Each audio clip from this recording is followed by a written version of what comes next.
আসসালামু আলাইকুম। সংবাদে আপনাদের সবাইকে স্বাগতম জানাচ্ছি আমি নুসরাত। শুরুতেই সংবাদ শিরোনাম। ইসরায়েলকে মোক্ষম জবাব দিতে প্রস্তুত ইয়েমেন।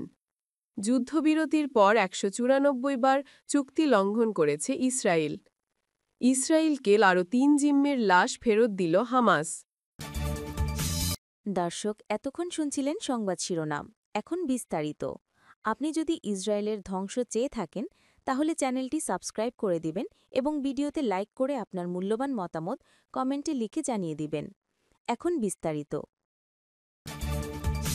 ইয়েমেনি সশস্ত্র গোষ্ঠী হুথি আনসারুল্লাহর রাজনৈতিক ব্যুরোর সদস্য মোহাম্মদ আল ফারাহ বলেছেন, ইয়েমেন ইসরায়েলকে জবাব দেওয়ার জন্য সম্পূর্ণভাবে প্রস্তুত। আল ফারাহ সামাজিক যোগাযোগ মাধ্যম এক্সে বলেন, ইয়েমেন প্রতিক্রিয়া জানাতে সম্পূর্ণভাবে প্রস্তুত।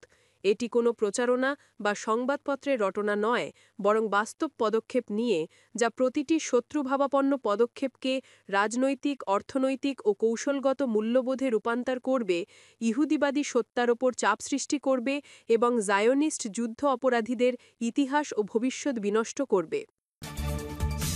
ফিলিস্তিনের গাজায় গত ১০ অক্টোবর শুরু হওয়া যুদ্ধবিরতি চুক্তি এখন পর্যন্ত অন্তত ১৯৪ বার চুক্তি ভঙ্গ করেছে ইসরায়েলি সেনাবাহিনী। রবিবার ২ নভেম্বর এমন অভিযোগ তুলেছে ফিলিস্তিনের সরকারি মিডিয়া অফিস। সংস্থাটির পরিচালক ইসমাইল আল থাওয়াবদে বার্তা সংস্থা আনাদোলুকে দেওয়া সাক্ষাৎকারে জানান, এসব লঙ্ঘনের মধ্যে রয়েছে তথাকথিত হলুদ রেখা অতিক্রম করে সামরিক অনুপ্রবেশ, গুলি ও গোলা বর্ষণ, বিমান হামলা, ধ্বংসযজ্ঞ এবং চিকিৎসা সামগ্রী, ওষুধ, তাঁবু এবং মোবাইল হোম গাজায় প্রবেশে বাধা দেওয়া। থাওয়াবদেক বলেন, চুক্তি কার্যকর হওয়ার পর থেকে দখলদার বাহিনী ফিলিস্তিনি জনগণের বিরুদ্ধে ১৯৪টি বার এটি লঙ্ঘন করেছে। আমরা আশা করেছিলাম এই চুক্তি কিছুটা স্বস্তি বয়ে আনবে, কিন্তু তা হয়নি। তিনি আরও জানান, তাদের অফিস এই লঙ্ঘনের বিষয়ে প্রতিদিন আন্তর্জাতিক মধ্যস্থতাকারীদের কাছে প্রতিবেদন জমা দিচ্ছে। ইসরায়েলি বাহিনী বারবার হলুদ রেখা অতিক্রম করে আবাসিক এলাকায় যানবাহন পাঠাচ্ছে, বেসামরিক এলাকায় হামলা চালাচ্ছে এবং এই সব হামলায় বহু মানুষ হতাহত হচ্ছে বলেও জানান তিনি। ফিলিস্তিনিদের উদ্দেশ্যে সতর্কবার্তা দিয়ে থাওয়াবদে বলেন, হলুদ রেখার কাছাকাছি যাওয়া বিপজ্জনক, কারণ ইসরায়েল আগেও কোনো সতর্কতা ছাড়াই সেখানে বেসামরিক নাগরিকদের হত্যা করেছে। ইসরায়েলকে আরও ৩ জিম্মির লাশ ফেরত দিয়েছে ফিলিস্তিনি সশস্ত্র গোষ্ঠী হামাস। রোববার ২ নভেম্বর রাতে মরদেহগুলো রেড ক্রসের হাতে তুলে দেয় তারা। এরপর রেড ক্রসের সদস্যরা মৃত জিম্মিদের লাশ ইসরায়েলের কাছে হস্তান্তর করে।